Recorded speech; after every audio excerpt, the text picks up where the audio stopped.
Moon is probably the most frustrating kind of map. I love so much about it, but there's also so much I just find frustrating about it.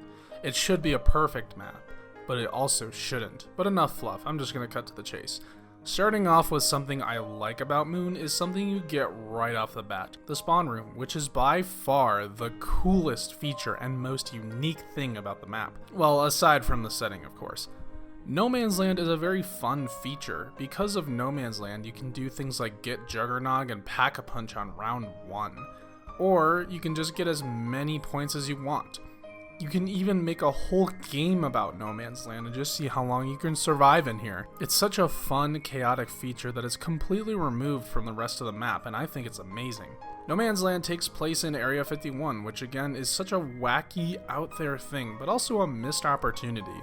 I feel like a lot more could have been done with the location of Area 51, and it's a shame that to this day we have seen nothing else about it. Now once you get to the actual moon via a teleporter, the normal zombies action begins, but once again something is off.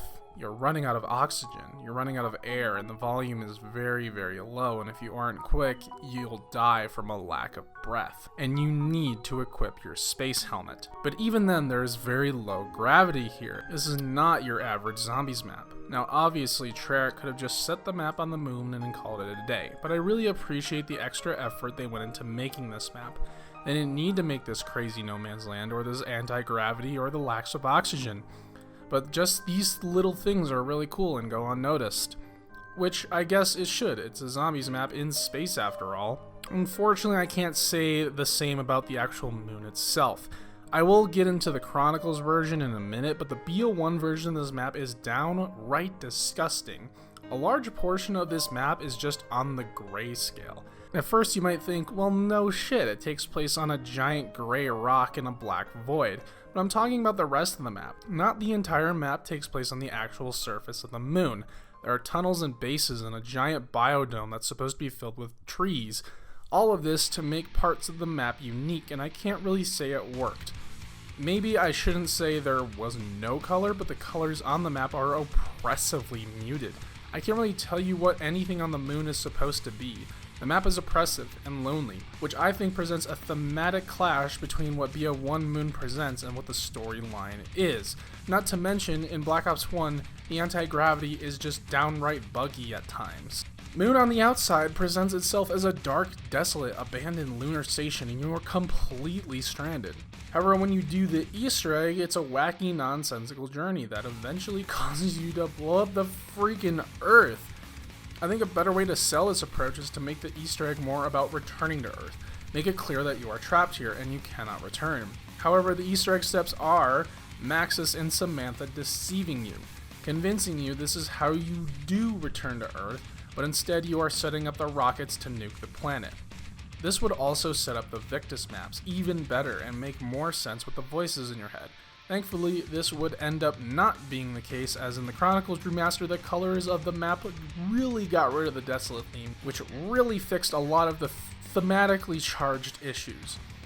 Moon is probably the map that warranted and benefited the most from a remaster, and I'm glad out of any map this got the treatment. I would say the issues fixed in Chronicles raised the map a whole letter grade.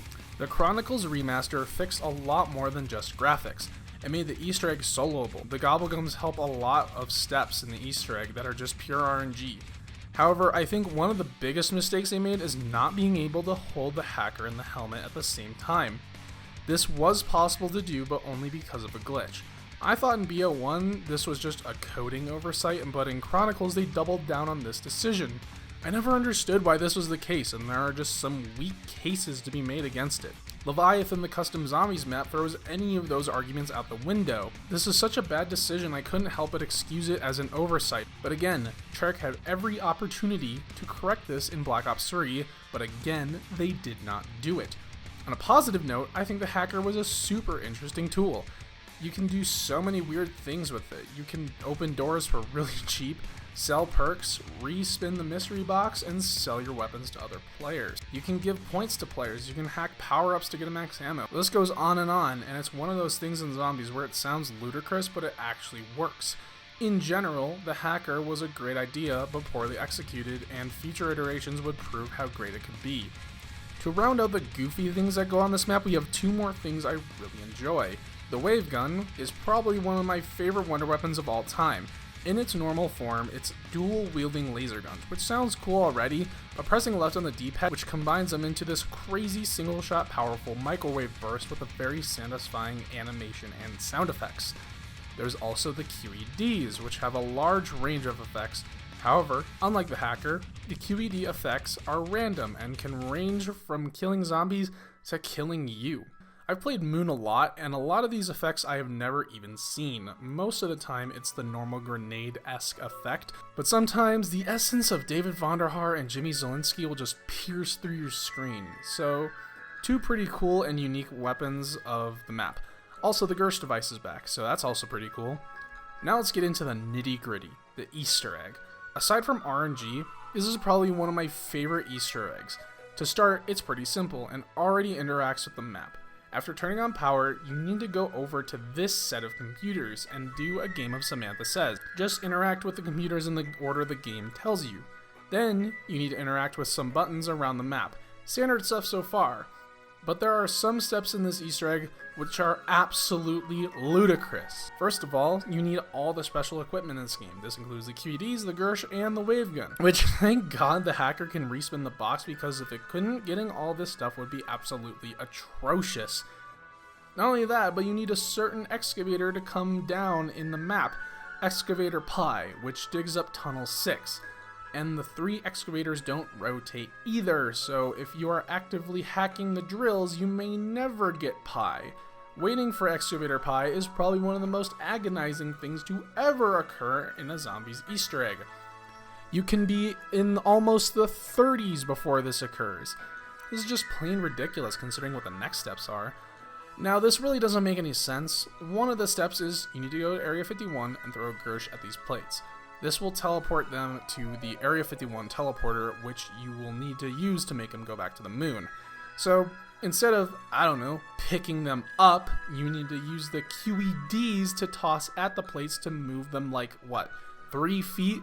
Like, what?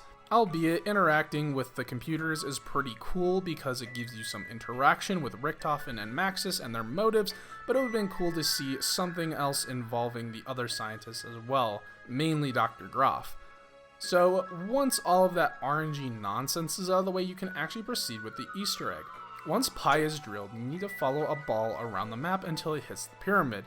You then need 25 kills to fill up a jar, and then Samantha freaking Maxis appears out of the pyramid.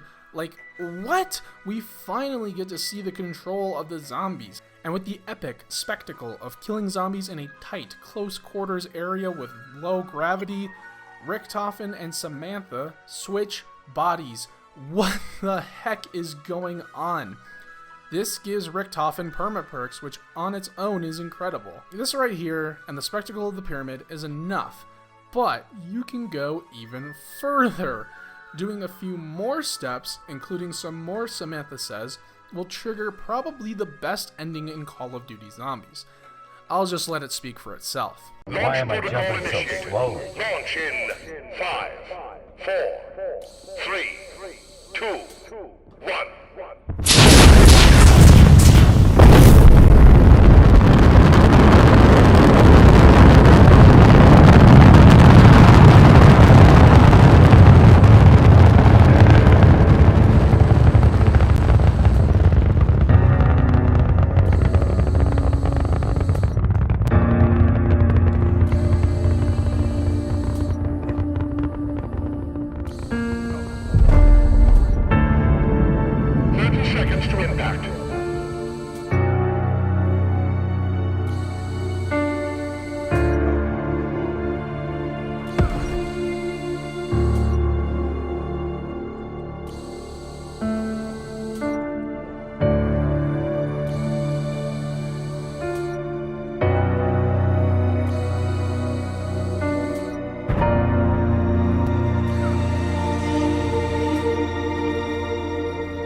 damn.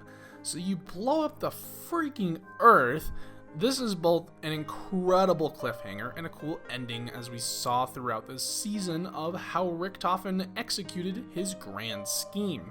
This right here is how you leave players wanting more. So I think to end this off, I left out one very important detail. You see, every map thus far in BO1 has had a special enemy. In Kino, it was the Nova Crawlers. In 5, it was the Nova Crawlers. In Ascension, it was the monkeys. In Call of the Dead, it was George. In Shangri-La, it was the monkeys again. And in Moon, you would think it would be some space monkeys, or maybe even better, because it's Samantha, it's the dogs. But nope, god damn it, it's those fucking Nova Crawlers again. Are you kidding me? Luckily, they're only in one portion of the map, but that part of the map is a tight bottleneck. Combined with low gravity and the fact that they can somewhat seemingly teleport, now makes these crawlers the worst yet. But we have bigger fish to fry. The astronaut on Moon is the purest definition of cancer. He gains more health the more times you kill him, he teleports you, and he can nearly kill you. He never ever goes away, no matter how many times you seem to kill him, and he always just seems to be just right in that doorway. Like, god, it's so annoying. And the worst thing is, when you kill him, he doesn't drop anything. George Romero at least has the courtesy of dropping a Wonder Waff and a perk, but you know what? The worst thing of all, he takes your perks.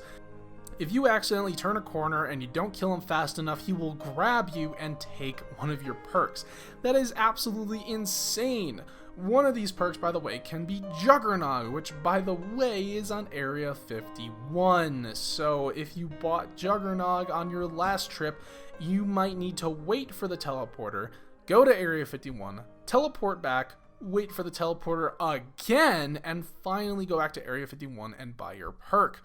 The whole process takes a long time, and on BO1 and the 2-hit system, it can absolutely be a potential game over.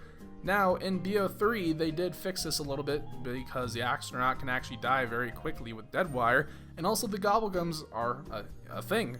But still, it's just complete cancer. Now, I don't want to leave Moon on a bad note here, so I'll just leave some things that I find amazing on Moon. First off, the detail of if you don't turn on power and you can do this strafe jump in the anti-gravity and get the Bowie knife, that's super cool. Such a cool idea. I wish there was more experimenting and platforming with the low gravity. There are a bunch of music Easter eggs, from the basic teddy bears to activate Coming Home, all the way to the ludicrous way to activate Nightmare. This involves both excavators to Tunnel 6 and 11 to be down. A player must down themselves in the spawn area, and then the other players need to complete the round. Once they do complete the round and the player spawns back, the song plays. And not to mention a community legend. While this wasn't in the BO1 version, I think this tribute is very sweet and shows how much the hardworking devs at Treyarch really care about this community. Space Dog is a rumor from Moon that seemed to spread from a video by MC Sportshawk. Many, many years later, it was brought to life in the remaster, and I think that is something special. My final rating for Moon is an 8.2 out of 10, A tier.